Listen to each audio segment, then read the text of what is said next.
Hey guys, Wade here with Texas Duck Dogs and Callback Retrievers. Check out our YouTube page. You're probably there if you're watching this. Today we are making a video on how to steady your dog. Some people call this making my dog hold. Well, hold is actually holding the bumper of the bird. They say, I want him to hold. He's not holding very good. And I always think they're talking about bringing the bird back. They mean steady to shot. They mean the dog is not braking on shot, taking off when you raise up to shoot the gun.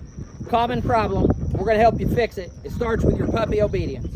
You're going to need a couple of things. A retrieving object, this boom cannon. So we have a bunch of these. They're shotgun simulators. Thunder Equipment makes one. This one, we have 4 of these. It's made by Bobby Lee. And he can custom make these. You can message me if you want his contact info. We also use an e-collar and a tab lead. A tab lead is a short leash of some kind attached to the dog. I'm going to start engaging here with Chance and having fun with Chance. He's an 8-month-old black lab male named Chance. Okay, right. Hey, got up, boy. Hey, good. Okay, all right, and at this point in Chance's training, we've already done his formal on-leash obedience training. We've already done e-collar conditioning, and we've got his off-leash obedience polished up good. Hey, okay, good boy. Now Chance is kind of a little bit of a lower key type dog, so you're going to see with my body energy, I'm going to counter him being low, and I'm going to have my tones and my energy levels up. Hey.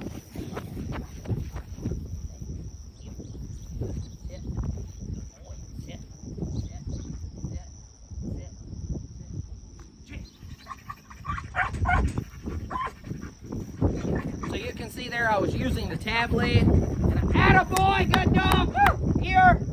Good. There we go. Good boy. All right. Heel. Sit. Good. Drop. Good boy. Sit. At this time when we're steadying dogs, they've already completed force fetch. Fetch. Good boy.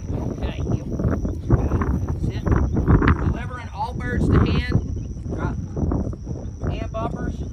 And we've already got them running gunner marks out in the field with some vigor. They're having fun, they're enjoying it and loving it. And so once we've got a dog to that point, now it's time to steady. So you're doing on-leash obedience, collar conditioning, off-leash obedience, force fetch, which is fetch, hold, drop training, and you're running a lot of marks in the field, a couple of months of the dog high energy flying out to the bird. Once you've done all that, now it's time to steady. Don't put the cart before the horse and steady the puppy when he's 12 weeks old and kind of take some of the fun out of retrieving and make it mundane and work. You're trying to make the T-ball kid run hurricanes at the end of practice. He's going to hate baseball.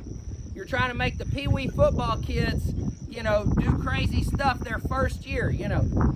So keep it fun when your puppy is young. As he goes through, you know, T-ball and then coach pitch and then machine pitch and then kid pitch and then junior high ball, high school ball, select league ball, minor league ball, major league ball. Now you've got a top level athlete. Don't treat your 12-week-old puppy like he needs to have the discipline and skills of that high school ball baseball kid, okay? Let him graduate and develop. Give them room. Keep it fun when they're young and gradually layer in. Now, I see guys with 18-month-old dogs that have never been through force fetch, never formal obedience trained. They're not steady. You're way behind. Okay, this stuff, the early obedience is 3, 4, 5 months of age. Force fetch can start at 6 months of age and collar conditioning, and then you're ready to start steadying a dog around 8 to 10 months of age if he's running marks good in the field. All right, so this is Chance. I'm going to loosen him up again, but I want to show you what I did. I used my tab lead, and this is just a short slip lead that I've developed that goes around their neck, any kind of slip lead, and I'm just doing some pop and release, pop and release, pop and release. And I'm saying sit, sit, sit, as the bird is being thrown and splashed. And this is with me doing it by myself today. A lot of days I've got somebody else out there in the field throwing it for me. But a lot of you guys are Lone Ranger trainers. I wanted to show you how to do that. After you've got the dog steady with you doing the pop and release and he's good and steady, then you start putting some distance between you and the dog. Sit, sit, hey up, sit, hey up, sit, sit, Chance. So I positioned myself off to the side between me and the dog, so that if he did try to break, I could jump in front of him, sit, and make him sit, okay? Woo, good dog, here. Now we're gonna add in another layer. We're gonna add in the shotgun simulation. Woo, good dog, all right. Hey, good boy, heel. Sit. Atta boy, good dog. Sit. Sit. Good. Good. Sit. Sit. Sit. Sit. Sit. Sit. Sit. Chance. So you can see there when I added in another layer of complexity, Chance started to break. And I stepped in front of him, stopped him, made him gather himself, get his composure, sit, and then I sent him. Okay, hey. Woo! I'm going to show you another layer of complexity. Hey, go boy, here. Hey.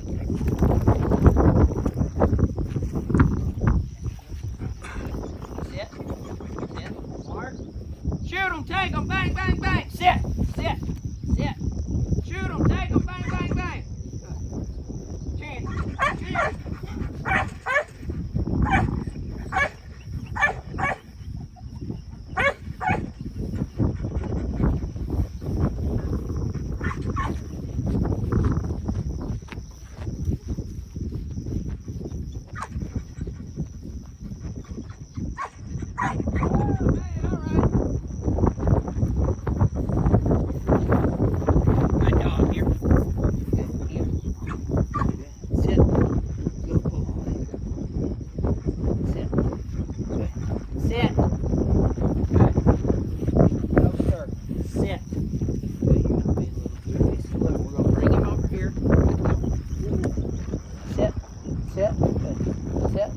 I like to use a tab leash with puppies in case I ever need to reestablish the boundaries and show them my expectations, which is what I did right there with Chance.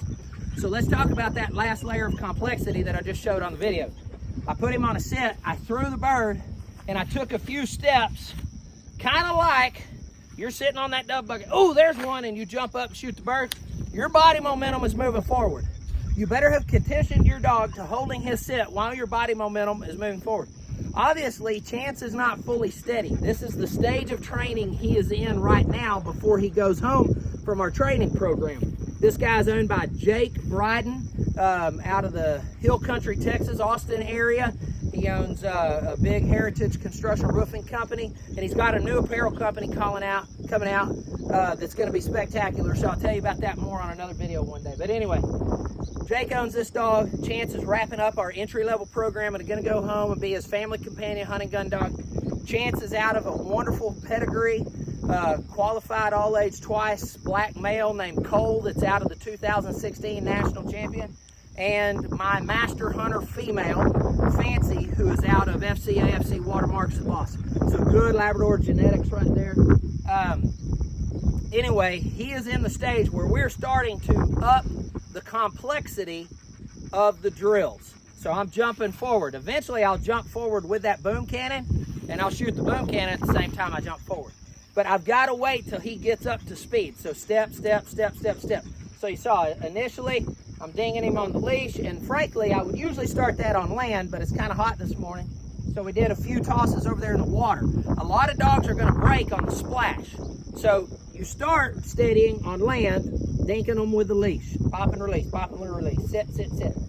Then once that's going good and you can step 3 or 4 feet out and you can throw one and they're steady, and then you send them, then you move to water because they're going to break on that splash. And then when all that's going good, you go back to land, you add in the layer of the gun.